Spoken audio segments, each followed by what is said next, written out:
नमस्कार। CPC lecture series में एक बार फिर आपका हार्दिक स्वागत है। आज बात करते हैं एग्जीक्यूशन के पार्ट नंबर 2 की। यहां पर ये देखेंगे कि एग्जीक्यूशन के लिए जो एप्लीकेशन दी जाती है वो एप्लीकेशन कौन व्यक्ति दे सकता है, कौन कौन से लोग एथराइज किए गए हैं सीपीसी में कि वो एग्जीक्यूशन के लिए एप्लीकेशन दे सकते हैं। ये एग्जीक्यूशन एप्लीकेशन किन व्यक्तियों के खिलाफ दी जा सकती है ये भी चर्चा करेंगे। फिर ये देखेंगे कि इस एग्जीक्यूशन एप्लीकेशन में कौन कौन से कंटेंट्स का ध्यान रखा जाएगा, किन बातों का स्पष्ट होना एग्जीक्यूशन एप्लीकेशन में बहुत जरूरी होगा। फिर ये बात उठेगी कि जब एग्जीक्यूशन एप्लीकेशन कोर्ट में दे दी जाएगी तो उसके क्या प्रोसेस होंगे, प्रोसीडिंग कैसे चलाई जाएगी और इन प्रोसीडिंग्स को चलाने के लिए कितने दिन का लिमिटेशन पीरियड ध्यान देना होगा। और जब एग्जीक्यूशन की एप्लीकेशन कोर्ट में दाखिल की जाएगी तो क्या जिस आदमी के खिलाफ एग्जीक्यूशन किया जाना है उसे नोटिस देना जरूरी है, अगर नहीं तो क्यों, और अगर वो कौन से ऐसी स्थितियां हैं, वो कौन से ऐसे सर्कमस्टांसेस हैं जहां पर नोटिस दिया जाना जरूरी होगा। इन सारी बातों की चर्चा आज के इस लेक्चर में आपके साथ करेंगे। शुरुआत करते हैं एग्जीक्यूशन के इस पार्ट नंबर 2। डिग्री पास होने के बाद पूरे एग्जीक्यूशन की कार्यवाही का अगर इंसेप्शन पॉइंट कहा जाए, शुरुआत कहा जाए, तो वो होता है एग्जीक्यूशन की एप्लीकेशन को देने से।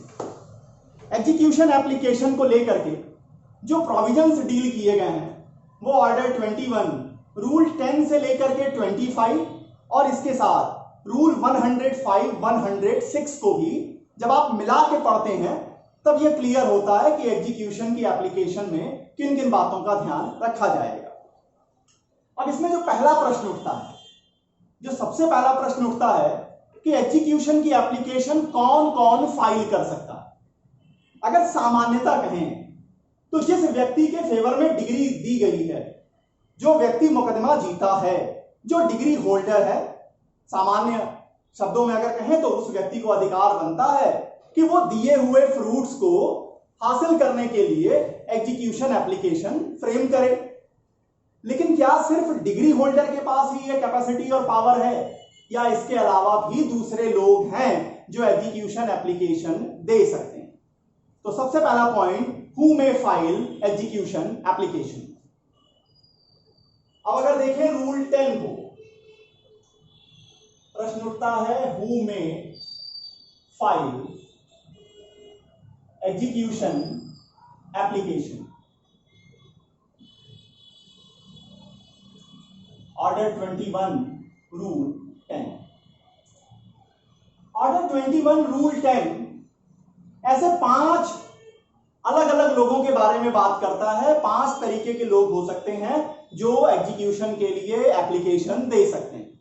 सबसे पहले कौन होगा? सबसे पहले जो हम आप जानते हैं, जो व्यक्ति डिग्री होल्डर के रूप में सामने आया उसके पास तो राइट है ही, उसकी तो कैपेसिटी है ही कि वो एग्जीक्यूशन की एप्लीकेशन फाइल करे। क्यों? क्योंकि उसने मुकदमा जीता है। अब नंबर 2 आते हैं कि अगर डिग्री होल्डर एक्सपायर कर गया, अगर डिग्री होल्डर जो है वो अब दुनिया में नहीं है, तब उसकी ओर से एग्जीक्यूशन की एप्लीकेशन कौन फाइल करेगा? तो उसके लीगल रिप्रेजेंटेटिव्स को भी ये कैपेसिटी और पावर दिया गया है कि वो भी एग्जीक्यूशन की एप्लीकेशन फाइल कर सकते हैं। Legal representative of decree holder in case degree holder is expire. Number 3, वे लोग जो कि डिग्री होल्डर के राइट्स में से दावा करते हैं, उनको उनका क्लेम जो है वो डिग्री होल्डर के रिलेशन के कारण मिलता है, तो वो सारे लोग जिनका क्लेम डिग्री होल्डर से ओरिजिनेट करता है, डिग्री होल्डर के कारण मिलता है, वो लोग भी एग्जीक्यूशन के लिए एप्लीकेंट हो सकते हैं। नंबर 3, एनी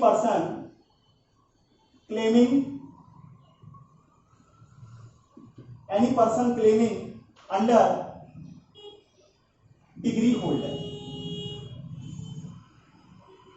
अब आते हैं नंबर 4, अगर मान लीजिए डिग्री होल्डर ने या लॉ ने डिग्री का ट्रांसफर करा दिया है, कोई जो डिग्री है उसे ट्रांसफर किया गया है किसी दूसरे व्यक्ति को, तो क्या ट्रांसफरी भी एग्जीक्यूशन एप्लीकेशन दे सकता है?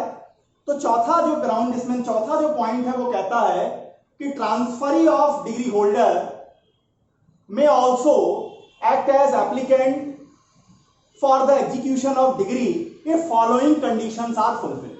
कौन कौन सी कंडीशन फुलफिल होंगी? जो ट्रांसफर किया गया होगा वो राइटिंग में होना चाहिए, वो पार्टीज के द्वारा किया गया हो या ऑपरेशन बाय लॉ के जरिए हो, न्यायालय के आदेश से ऐसा ट्रांसफर हुआ है। जिस कोर्ट ने डिग्री पास की है, जिस कोर्ट ने डिग्री पास की है उस कोर्ट को आप अप्लाई करेंगे, उस कोर्ट को आप अप्लाई करेंगे। और नंबर थर्ड कि ट्रांसफरर को मतलब डिग्री होल्डर को और जजमेंट डेबिटर को दोनों का सुनवाई को मौका दे दिया गया है। तो अगर ये तीन सर्कमस्टांसेस, तीनों शर्तें पूरी कर देते हैं ट्रांसफरी, तो डिग्री के ट्रांसफरी के पास भी ये कैपेसिटी और पावर होगा कि वो डिग्री के एग्जीक्यूशन के लिए एप्लीकेंट बन सकते हैं। ट्रांसफरी चौथा, transferee of decree holder if these conditions are fulfilled। कौन कौन सी कंडीशन है? Number A,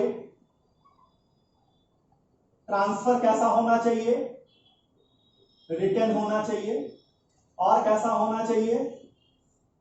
either bye party होनी चाहिए और बाय ऑपरेशन ऑफ लॉ से होना चाहिए।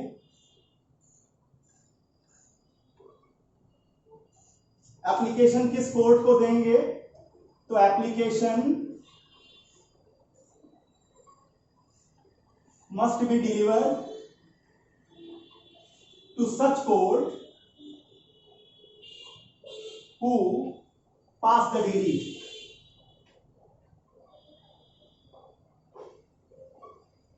और नंबर सी शर्त क्या कहती है?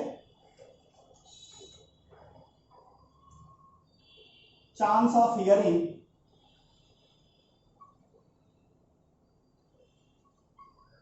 मस्ट बी प्रोवाइडेड टू, किसको दिया गया है? ट्रांसफरर को भी दिया गया है जिसने ट्रांसफर किया है, as well as judgment debtor को भी दिया गया है। जजमेंट डेबिटर कौन? जिसके खिलाफ डिग्री दी गई है। तो अगर ये तीनों शर्तें पूरी हो जाती हैं तो डिग्री होल्डर का ट्रांसफरी भी एप्लीकेंट हो सकता है एग्जीक्यूशन पिटीशन के लिए। अब आते हैं नंबर फिफ्थ। नंबर फिफ्थ की बात आती है कि जहां ज्वाइंट डिग्री होल्डर्स हैं, एक से ज्यादा लोगों के फेवर में डिग्री इशू की गई, अब उसमें से कोई एक या दो व्यक्ति सामने आता है एग्जीक्यूशन के लिए एप्लीकेंट होकर के, तो वो कब एप्लीकेंट हो पाएंगे? तो कहता है कि जहां ज्वाइंटली डिग्री दी गई है, ज्वाइंट डिग्री होल्डर्स हैं, वहां या तो सारे लोग आ जाएं या उसमें से कुछ एक लोग आ जाएं, वो एप्लीकेंट हो सकते हैं, एग्जीक्यूशन की प्रोसीडिंग को स्टार्ट कर सकते हैं अगर ये शर्तें पूरी हों। कौन कौन सी शर्तें हों? डिग्री में कोई कॉन्ट्ररी कंडीशन नहीं होनी चाहिए। डिग्री जो आप एग्जीक्यूशन के लिए आ रहे हैं वो पूरी डिग्री के एग्जीक्यूशन के लिए आए, उसके किसी पार्शियल पार्ट के लिए, किसी एक पोर्शन के एग्जीक्यूशन के लिए एप्लीकेशन नहीं होनी चाहिए। और ये जो एप्लीकेशन होगी वो सभी डिग्री होल्डर्स की ओर से हो, या आप ये मान के चलिए कि सभी डिग्री होल्डर्स की ओर से आप करें, और अगर उसमें से कोई मर गए हैं तो जो बचे हुए डिग्री होल्डर हैं उस मरे हुए डिग्री होल्डर के लीगल रिप्रेजेंटेटिव्स के साथ उनकी ओर से ये एप्लीकेशन कर सकते हैं। तो नंबर फिफ्थ आता है कि where the degree is, where there is joint degree holder, then by any one or some of them, कौन कौन सी शर्तें पूरी करनी होंगी? डिग्री में कोई कॉन्ट्ररी कंडीशन न लिखी हो। डिग्री जब आप एग्जीक्यूशन के लिए एप्लीकेशन लेके आएंगे तो पूरी डिग्री की एग्जीक्यूशन के लिए एप्लीकेशन लेके आएंगे, और जो डिग्री होल्डर्स हैं वो एप्लीकेशन सबकी ओर से आएगी। उसमें से अगर किसी का देहांत हो गया है तो जो मरा हुआ डिग्री होल्डर है उसके लीगल रिप्रेजेंटेटिव्स के साथ बचे हुए जो डिग्री होल्डर्स हैं उनकी ओर से ये एप्लीकेशन दी जाएगी। तो रूल 10 का जो पहला पॉइंट है, कौन फाइल कर सकता है एग्जीक्यूशन की एप्लीकेशन, तो ये 5 कैटेगरी के लोग हैं जो एग्जीक्यूशन की एप्लीकेशन फाइल कर सकते हैं। डिग्री होल्डर में कोई परेशानी नहीं है। डिग्री होल्डर की एक्सपायरी के केस में डिग्री होल्डर का लीगल रिप्रेजेंटेटिव पिटीशन फाइल कर सकता है। कोई भी पर्सन जो कि अपना दावा क्लेम कर रहा है डिग्री होल्डर के अंदर, डिग्री होल्डर से ही उसका दावा निकल रहा है, वो भी पर्सन क्या कर सकता है, एप्लीकेशन फाइल कर सकता है। चौथी बात आती है ट्रांसफरी। डिग्री होल्डर का ट्रांसफरी भी पिटीशन दे सकता है अगर वो ये शर्तें पूरी कर दें। कौन कौन सी? ट्रांसफर रिटर्न में होना चाहिए, either by the act of party हो या bye act of operation of law हो। नंबर सेकंड, एप्लीकेशन किस कोर्ट को देनी है? एप्लीकेशन उस कोर्ट को देनी है जिस कोर्ट ने डिग्री इशू की है। और नंबर थर्ड जो शर्त है कि चांस ऑफ हियरिंग दे दी गई है, किसको? ट्रांसफरर को भी, कि उनकी ओर से कोई ऑब्जेक्शन नहीं है, कोई धोखा नहीं है इसमें, और इसमें जजमेंट डेबिटर को भी सुनवाई का मौका दे दिया गया है। अब बात आती है कि जहां डिग्री ज्वाइंट डिग्री दी गई है, ज्वाइंट डिग्री होल्डर्स हैं, तो उसमें से कोई एक भी अगर सबकी ओर से आ जाते हैं और पूरी डिग्री के एग्जीक्यूशन के लिए आ रहे हैं तो वो भी एप्लीकेंट हो सकते हैं। अब दूसरा पॉइंट उठता है कि एग्जीक्यूशन की एप्लीकेशन किसके खिलाफ फाइल की जा सकती है। वो कौन से लोग होंगे जिनके खिलाफ ये एग्जीक्यूशन की एप्लीकेशन फाइल की जा सकती है? अगेंस्ट होम एग्जीक्यूशन एप्लीकेशन में be filed.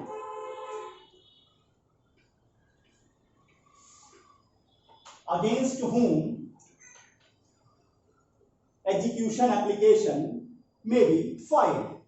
Number second point.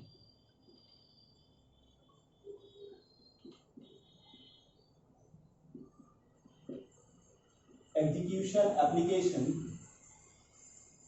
may file. ये भी आएगा रूल 10 में ही, ऑर्डर 21 के। अब यहां देखिए, सामान्य नियम वही है, जो मुकदमे में हारेगा, जो जजमेंट डेबिटर होगा, उसके खिलाफ आप एग्जीक्यूशन की एप्लीकेशन फाइल कर सकते हैं। जिस तरह डिग्री होल्डर में आपने देखा कि अगर डिग्री होल्डर एक्सपायर कर गया तो उसके लीगल रिप्रेजेंटेटिव भी आ रहे थे, वो भी एप्लीकेंट हो सकते थे। तो यहां भी वो शर्त चलेगी, अगर जजमेंट डेबिटर एक्सपायर कर गया है तो जजमेंट डेबिटर के जो लीगल रिप्रेजेंटेटिव होंगे उनके खिलाफ भी आप एग्जीक्यूशन की एप्लीकेशन दे सकते हैं। हाँ, लेकिन एक बात का ध्यान रखिएगा, लीगल रिप्रेजेंटेटिव जो जजमेंट डेबिटर के होंगे वो उसी सीमा तक लायबल होंगे डिग्री को एग्जीक्यूट सेटिस्फाई करने के लिए जिस सीमा तक उनको प्रॉपर्टी मिल रही है जजमेंट डेबिटर से। इसका क्या मतलब? मान लीजिए कि ए और बी के मुकदमे में बी के खिलाफ 10 लाख रुपए की डिग्री पास हुई है। अब बी यहां पर क्या हुआ? बी हुआ जजमेंट डेबिटर और ए हुआ डिग्री होल्डर। तो डिग्री होल्डर एप्लीकेंट हो सकता है, उसने एग्जीक्यूशन की एप्लीकेशन फाइल कर दी। इस बीच में बी एक्सपायर कर जाता है और बी की प्रॉपर्टी उसके 4 बेटों में डिवाइड होती है। लेकिन बी की जो प्रॉपर्टी जो चारों बच्चों को मिलती है उसकी अगर अलग अलग हम वैल्यूएशन देखें तो वो 50-50 हजार रुपए के 4 जो है प्रॉपर्टी के टुकड़े बी के 4 बेटों को मिलता है। अब ए क्या करता है? उन चारों बेटों के खिलाफ एग्जीक्यूशन की एप्लीकेशन फाइल करता है। वो कर सकते हैं, लेकिन इन चारों बेटों की जो लायबिलिटी होगी उसकी मैक्सिमम लिमिट क्या होगी? मैक्सिमम लिमिट होगी जिस लिमिट तक उन्हें बी की प्रॉपर्टी में हिस्सा मिला है उसकी जो वैल्यूएशन है सिर्फ उसी वैल्यूएशन तक वो लायबल होंगे डिग्री को सेटिस्फाई करने के लिए। इस बात का ध्यान दीजिएगा। तो पहला जिनके खिलाफ डिग्री के एग्जीक्यूशन की एप्लीकेशन दी जा सकती है वो सबसे पहले हैं जजमेंट डेबिटर। नंबर सेकंड क्या आएंगे? जजमेंट डेबिटर के एक्सपायरी के केस में legal representative of judgment debtor if judgment debtor expired, अब यहीं पर दूसरा पॉइंट इसी में लिख लीजिए, लीगल रिप्रेजेंटेटिव लिमिट्स, कितने लिमिट ऑफ लाइबिलिटी क्या होगी, लिमिट ऑफ लाइबिलिटी क्या होगी, जिस लिमिट तक उन्हें प्रॉपर्टी मिल रही है, up to limit of property, जहां तक उन्हें प्रॉपर्टी मिली है सिर्फ उसी लिमिट तक वो लायबल होंगे। अब आ जाइए, और कौन आएंगे, उनके खिलाफ भी आप एप्लीकेशन फाइल कर सकते हैं, who claiming under judgment debtor, जो जजमेंट डेबिटर के अंदर अपना दावा करते हैं उनके खिलाफ भी एप्लीकेशन फाइल की जा सकती है। अब चौथे नंबर पे आ जाइए, जजमेंट डेबिटर के श्योरिटीज जो हैं, जो श्योरिटीज बनेंगे जजमेंट डेबिटर के, उनके खिलाफ भी, जिन लोगों ने सिक्योरिटी दे रखी है, जो श्योरिटी बने हैं, उनके खिलाफ भी आप एग्जीक्यूशन की एप्लीकेशन फाइल कर सकते हैं। तो 5 कैटेगरी के लोग हुए, जो लोग एप्लीकेंट हो सकते हैं। वहीं आ जाइए किसके खिलाफ, तो यहां 4 कैटेगरी निकल के आती है जिनके खिलाफ आप एग्जीक्यूशन की एप्लीकेशन दे सकते हैं। अब प्रश्न उठता है, तीसरा जो प्रश्न इस मामले में उठेगा वो ये कि एग्जीक्यूशन की जो हम एप्लीकेशन बना रहे हैं, इसमें हमें किन किन बातों का ध्यान रखना होगा। इसे देख लेते हैं। कंटेंट ऑफ एप्लीकेशन में, कंटेंट ऑफ एग्जीक्यूशन एप्लीकेशन क्या होगी।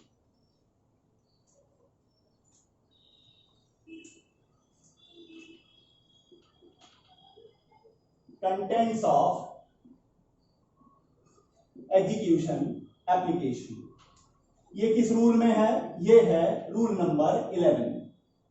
क्या कहता है, अब जब आप एप्लीकेशन दे रहे हैं तो निश्चित है राइटिंग में होगी, इसके बाद साइंड होगी, और इसमें वेरिफिकेशन होगा, ये वेरीफाइड किया जाएगा।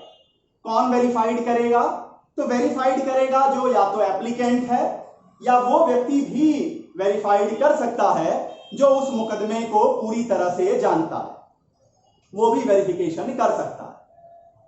तो क्या पहली शर्त आई, पहली चीज आई कि इन राइटिंग आएगी। निश्चित है आप एप्लीकेशन दे रहे हैं तो राइटिंग में आएगी, इसके बाद साइन होगा, इसके बाद वेरीफाइड होगा। अब आ जाइए नंबर सेकेंड, आपकी एप्लीकेशन में ये 4 चीजें स्पष्ट तरीके से आनी चाहिए। क्या, पहला मुकदमे का नंबर क्या है, ओरिजिनल जो आपने सूट फाइल किया है उसका नंबर यहां पर दिया जाएगा।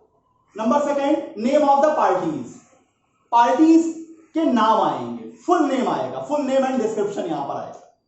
इसके बाद जो तीसरे नंबर पे इंपॉर्टेंट चीज आएगी वो आएगी date of the decree, decree किस दिन जारी की गई है, डिग्री किस दिन इशू हुई है। और नंबर 4 पे जो आएगा वो आएगा अमाउंट ऑफ डिग्री। आपकी एप्लीकेशन में ये 4 चीजें स्पष्टता सामने होनी चाहिए, अदरवाइज ये एप्लीकेशन एक प्रॉपर एप्लीकेशन नहीं मानी जाएगी। कौन कौन सी, अब सेकंड नंबर में देखिए, सबसे पहले आपको क्या करना है, केस नंबर चढ़ाना है, नंबर ऑफ केस, जो आपका सूट नंबर है वो चढ़ाइए। फिर उसके बाद नेम, डिस्क्रिप्शन ऑफ पार्टीज स्पष्ट होनी चाहिए। नंबर सी में आएगा डेट ऑफ डिग्री, किस दिन डिग्री इशू की गई ये स्पष्ट करिए।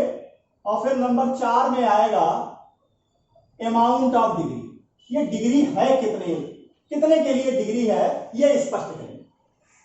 इसके बाद कुछ स्पेशल चीजों को अभी आप ध्यान देंगे। क्या क्या, अब मान लीजिए कि किसी इमूवेबल प्रॉपर्टी के अटैचमेंट के लिए डिग्री दी गई है और वो इमूवेबल प्रॉपर्टी जजमेंट डेबिटर के पोजीशन में नहीं है।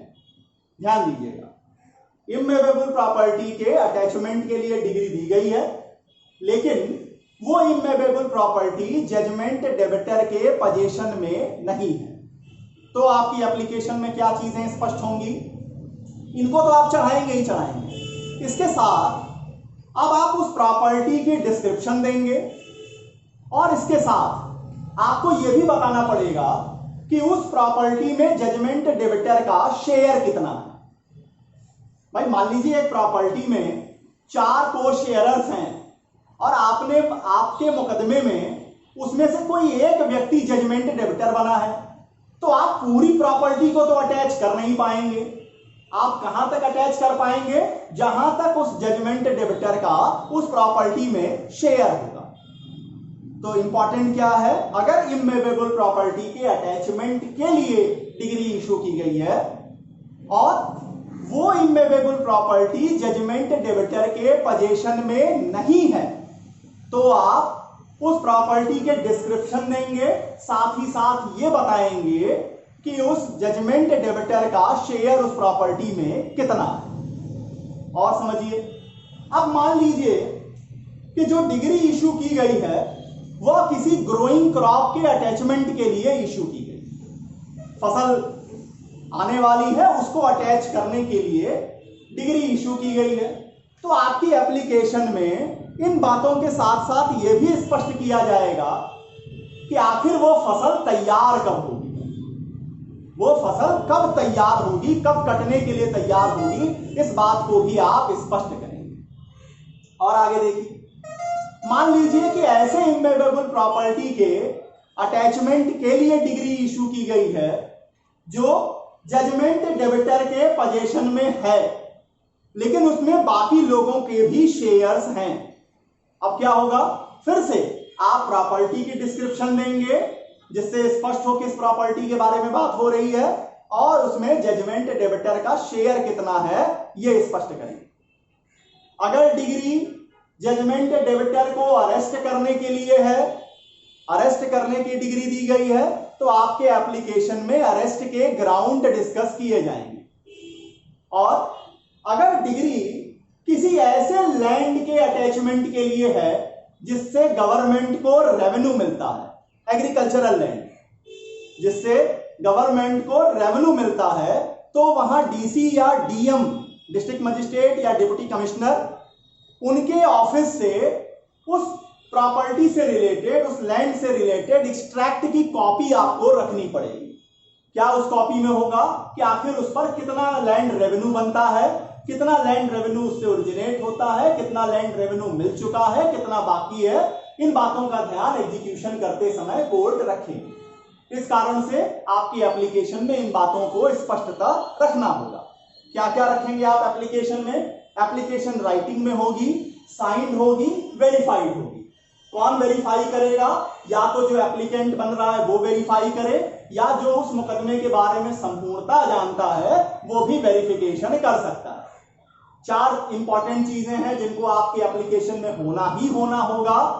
पहली बात, मुकदमे का नंबर क्या है, मुकदमे के पार्टीज के नेम और डिस्क्रिप्शन क्या है, डिग्री किस तारीख को इशू की गई है और वो डिग्री किस अमाउंट की है, कितने के लिए डिग्री इशू की गई।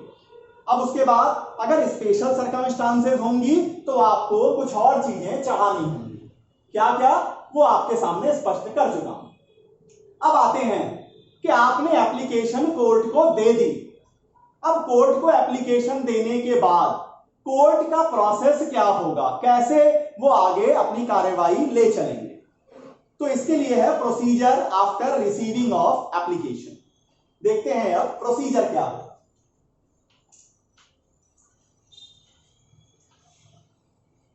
प्रोसीजर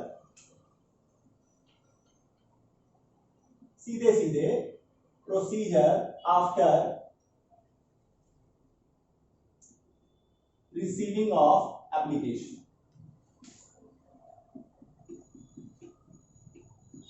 अब इसको अगर 2-3 हिस्सों में डिवाइड कर दीजिए तो बड़ी आसानी से समझ में आ जाएगा। सबसे पहले अगर बात करें एडमिशन की, किस रूल में दिया गया है? रूल 17 में दिया है। क्या है समझिए, आपने एग्जीक्यूशन की एप्लीकेशन बनाई, एग्जीक्यूशन की एप्लीकेशन आपने कोर्ट में जो एग्जीक्यूटिंग कोर्ट है वहां पर आपने दे दिया। अब वो कोर्ट क्या करेगी? वो कोर्ट आपकी एप्लीकेशन में पहले ये देखेगी कि क्या आप रूल 10 में अथराइज हैं एप्लीकेशन देने के लिए। जिनके खिलाफ आपने एप्लीकेशन दी है, क्या उनके खिलाफ एप्लीकेशन दी जा सकती है, इसको चेक करेंगे। इसके बाद देखेंगे कि रूल 11 की शर्तें पूरी होती हैं वो जो चारों एसेंशियल चीजें हैं वो आपने चढ़ाई हैं, आपके एप्लीकेशन से क्लियर हैं। अगर ये सब कुछ स्पष्ट होगा तो कोर्ट उस एप्लीकेशन को एडमिट कर लेगी, अपने रजिस्टर में चढ़ा लेगी। और अगर नहीं स्पष्ट होगा तब क्या करेगी? नहीं स्पष्ट होगा तो कोर्ट एक टाइम फिक्स करेगी और एप्लीकेंट को यह कहेगी कि यह कमी है आपके एप्लीकेशन में, इसे आप पूरा कर दीजिए। अगर एप्लीकेंट उतने समय के भीतर उस कमी को रिमूव करके, रेक्टिफाई करके फिर से जमा करते हैं तो एडमिशन का प्रोसेस आगे बढ़ेगा, अदरवाइज वो एप्लीकेशन रिजेक्ट कर दी जाएगी। तो जब आप लेके जाएंगे, जब कोर्ट के पास एप्लीकेशन पहुंचेगी तो वो पहले एक बार चेकिंग का प्रोसेस चलाएंगे और चेक करने के बाद ही वो उसे आइदर एडमिट करेंगे या रिजेक्ट कर सकते हैं। हाँ, रिजेक्शन के पहले वो मौका जरूर देंगे उस कमी को दूर करने के लिए। अब सेकंड पार्ट आता है, वो है हियरिंग का। अब सुनवाई पर आइए।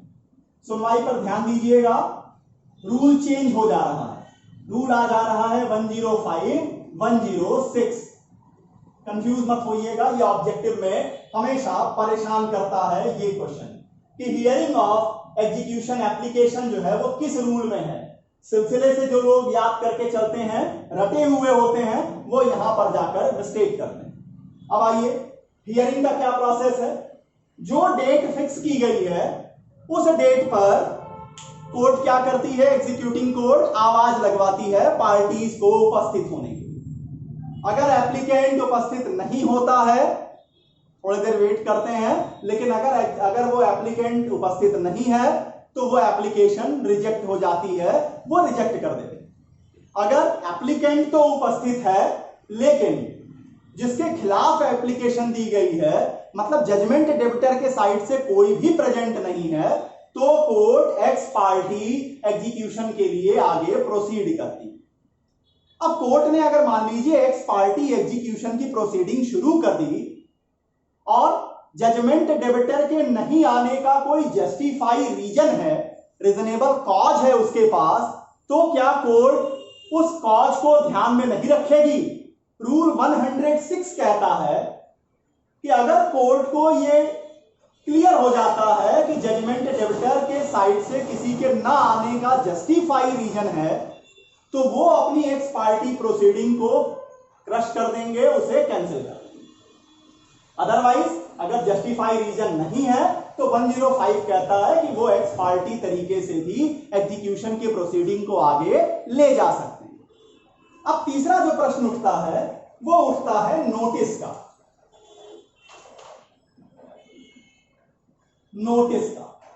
नोटिस किस में आएगी? नोटिस के लिए फिर वापस आइए रूल 22 पर। समझिए, नोटिस वाली चीज इंपॉर्टेंट है, यहां पर थोड़ा आपको ध्यान देना पड़ेगा। क्या है नोटिस? जब एग्जीक्यूशन की एप्लीकेशन कोर्ट में दी जाती है तो सामान्य नियम यह है, जनरल प्रिंसिपल यह है कि ऐसी एप्लीकेशन के ऊपर नोटिस इशू नहीं की जाती है। क्यों नोटिस इशू नहीं करते जजमेंट डेबिटर्स के खिलाफ? इसका कारण है कि जब मुकदमा फाइनलाइज किया गया, डिग्री दी गई, जजमेंट दिया गया, तो आपको पता है कि आप मुकदमे में लायबल घोषित किए गए हैं, इसलिए दोबारा आपको नोटिस देने का कोई भी औचित्य नहीं बनता है, कोई भी ग्राउंड नहीं दिखता कि आपको नोटिस फिर से दी जाए। लेकिन रूल 22 में ही कुछ ऐसे स्पेशल सर्कमस्टांसेस के बारे में बात की गई है जहां पर नोटिस इशू की जाएगी। ध्यान दीजिएगा, यहां पर ऑब्जेक्टिव और मेंस में भी ये प्रश्न पूछे जाते हैं। पहला ग्राउंड क्या है? जिस दिन डिग्री दी गई है, जिस दिन डिग्री की घोषणा हुई है, डिग्री इशू की गई है, उससे 2 साल बाद अगर आप एग्जीक्यूशन की एप्लीकेशन लेकर आते हैं, सही है, आपके लिमिटेशन में है, लिमिटेशन पीरियड एग्जीक्यूशन के लिए बहुत बड़ा है। अगर मैंडेटरी इंजंक्शन की डिग्री होगी तो वहां पर लिमिटेशन 3 साल का है, और अगर मैंडेटरी इंजंक्शन को छोड़ दें, बाकी कोई डिग्री है, तो वहां पर लिमिटेशन 12 साल का है। 12 साल के भीतर आप एग्जीक्यूशन की एप्लीकेशन दे सकते हैं। लेकिन अगर आप जिस दिन डिग्री दी गई है वहां से 2 साल बाद आ रहे हैं, तो वहां पर जजमेंट डेबिटर को नोटिस देना जरूरी है। क्यों? एक लंबा समय बीत गया, उसको फिर से जगाना होगा कि भाई साहब जागो, आपकी लायबिलिटी अभी जिंदा है, तो इसलिए वहां नोटिस उसे इशू की जाएगी। अगर जजमेंट डेबिटर मर चुका है, उसके लीगल रिप्रेजेंटेटिव के खिलाफ आप लेकर आए हैं एग्जीक्यूशन एप्लीकेशन, तो उन्हें भी नोटिस का दिया जाना जरूरी है। नंबर 3, अगर जजमेंट डेबिटर इंसॉल्वेंट हो चुका है, तो इंसॉल्वेंट जजमेंट डेबिटर के असाइनी या रिसीवर के खिलाफ अगर आप एप्लीकेशन लेके आए हैं, तो वहां भी नोटिस का दिया जाना जरूरी है। फिर आगे देखिए, जजमेंट डेबिटर के श्योरिटी, जजमेंट डेबिटर के असाइनी, जजमेंट डेबिटर के गारंटर, इन लोगों के खिलाफ अगर आप एग्जीक्यूशन की एप्लीकेशन लेकर आए हैं, तो उन्हें नोटिस का दिया जाना जरूरी है। क्या क्या आया? अगर डिग्री दिए जाने से 2 साल बाद आप आए हैं, या पिछली बार जब एप्लीकेशन लेके आए थे उस पर जो ऑर्डर हुआ फिर आप सो गए, फिर 2 साल बाद आप उठ के आए हैं एग्जीक्यूशन कराने के लिए, उस केस में नोटिस इशू की जाएगी। जजमेंट डेबिटर अगर मर चुका है, तो उसके लीगल रिप्रेजेंटेटिव के खिलाफ अगर आप लाए हैं एग्जीक्यूशन एप्लीकेशन, तो लीगल रिप्रेजेंटेटिव को नोटिस दी जाएगी। अगर जजमेंट डेबिटर इंसॉल्वेंट हो चुका है, उसकी ओर से कोई असाइनी है, कोई रिसीवर है उसकी प्रॉपर्टी का, तो उनको नोटिस दी जाएगी। जजमेंट डेबिटर के असाइनी के खिलाफ, रिसीवर के खिलाफ, श्योरिटी के खिलाफ, गारंटर के खिलाफ, ट्रांसफरी के खिलाफ अगर आप एग्जीक्यूशन की एप्लीकेशन लाए हैं, तो उनको नोटिस दी जाएगी। अब प्रश्न उठेगा कि इनको नोटिस क्यों दी जाए, क्या जरूरत है इनको नोटिस देने का? तो इनको नोटिस देने के 2 कारण हैं। नंबर 1, कि पहले इन लोगों को आश्चर्य नहीं होना चाहिए। एकाएक अगर आप पहुंच जाएंगे अटैचमेंट ऑफ प्रॉपर्टी के लिए या बाकी चीजों के लिए, तो वो लोग जो सीधे सीधे उस मुकदमे से नहीं, सीधे वो जजमेंट डेबिटर नहीं है, वो लोगों को आश्चर्य नहीं होना चाहिए। और नंबर 2, अगर उनके फेवर में कोई ग्राउंड है जिसको वो तर्क के रूप में, जिसको वो ऑब्जेक्शन के रूप में उठा सकते हैं, तो उनको भी इसका मौका मिलना चाहिए। तो ये मौका देने के लिए कोर्ट इन लोगों को नोटिस इशू करती है। क्या हर समय नोटिस दी जाएगी? तो यहां पर इस रूल 22 का एक्सेप्शन आएगा, और वो एक्सेप्शन दिया गया है रूल 22 क्लॉज 2 में। ये कहता है कि अगर एग्जीक्यूटिंग कोर्ट को ये लगता है कि ये नोटिस देने में जो समय जाएगा, इसको ये नोटिस देने का कोई औचित्य बनता नहीं है, ये अननेसेसरी डिले है, या कुछ ऐसी संभावना है कि एंड ऑफ जस्टिस जो है वो हम नहीं कर पाएंगे, इस नोटिस का जो टाइम पीरियड होगा जो देंगे, इसमें कुछ ऐसे खुराफात हो जाएगी कि जिसपे फिर हम इस डिग्री को सेटिस्फाई कर पाना मुश्किल हो जाएगा, तब वहां पर वो नोटिस बिना दिए भी प्रोसीड कर सकते हैं। अगर अननेसेसरी डिले का ग्राउंड नहीं है, अगर कुछ एंड ऑफ जस्टिस के खत्म होने का ग्राउंड नहीं है, अगर ऐसा नहीं है कि कोई ऐसी खुराफात नहीं की जा रही है, तब जनरल रूल ये कहता है कि नोटिस इशू की जाएगी रूल 22 के अंतर्गत। अगर लीगल रिप्रेजेंटेटिव के खिलाफ आप जा रहे हैं, अगर उसके असाइनी के खिलाफ जा रहे हैं, गारंटर के खिलाफ जा रहे हैं, रिसीवर के खिलाफ जा रहे हैं, ट्रांसफरी के खिलाफ जा रहे हैं, इंसॉल्वेंट अगर जजमेंट डेबिटर हो गया है या मर गया है, तो वो सारे लोग जो डायरेक्टली जुड़े हुए नहीं है मुकदमे से, उन्हें नोटिस इशू की जाएगी। लेकिन अगर जजमेंट डेबिटर के खिलाफ जा रहे हैं, तो वहां पर नोटिस इशू किया जाना जरूरी नहीं है। इतनी बातें मैंने आपके सामने रखी एग्जीक्यूशन की एप्लीकेशन को लेकर कि आखिर कौन व्यक्ति एप्लीकेंट होगा, किसके खिलाफ एप्लीकेशन दी जाएगी, कंटेंट क्या होंगे एप्लीकेशन के, प्रोसीजर क्या चलेगा और लिमिटेशन पीरियड कितना। एग्जीक्यूशन के लेक्चर सीरीज में जो तीसरा लेक्चर आएगा वो इस बात पर होगा कि एग्जीक्यूटिंग कोर्ट किन किन प्रश्नों का निर्धारण कर सकती है, वो कौन से ऐसे सवाल होंगे जिनको एग्जीक्यूटिंग कोर्ट देख सकती हैं क्या एग्जीक्यूटिंग कोर्ट फिर से एक बार ट्रायल चला सकती है, या कुछ लिमिटेड स्कोप बनाया गया है, कुछ लिमिटेड रीजन दे दिया गया है जिसमें उठने वाले प्रश्न ही एग्जीक्यूटिंग कोर्ट देख सकते हैं। इस लेक्चर को लेकर आपके सामने उपस्थित हूं।